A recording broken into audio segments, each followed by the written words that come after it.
In the previous lesson, we presented a general introduction to the discipline of the Bible and the ancient Near East.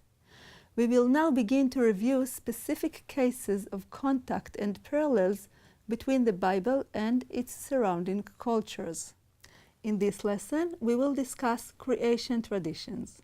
Mesopotamian literature often refers to the creation of the world and humankind by the gods at the dawn of history. The most important and detailed creation myth is Enūma Eliš, an Akkadian composition which describes the creation of the world by the Babylonian god Marduk. Enūma Eliš exhibits several interesting similarities to the biblical creation story as described in the first chapter of Genesis. These fragments all belong to the story called Enūma Eliš. This is the creation story, and it was obviously a very important story in Babylonia. It was recited each year at the New Year festival. The name Enūma Eliš was given to this work after the two Akkadian words which open the story. The words Enūma Eliš mean when above. According to Enūma Eliš, the world's different elements came into being from the ancient sea.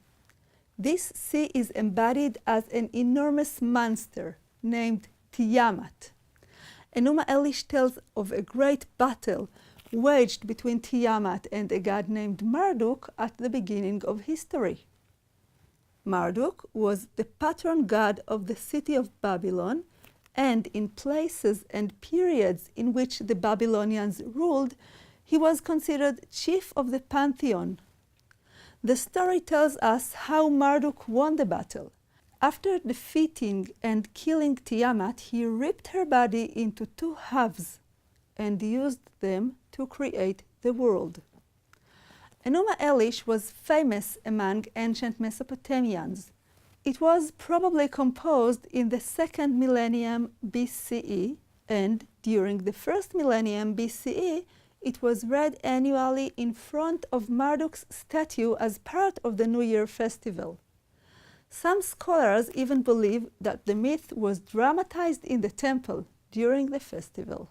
Okay, so these three all belong to the library of Ashurbanipal. So again, most of our sources will come from the library. They're in this beautiful library script, very clear, very clean, very easy to read.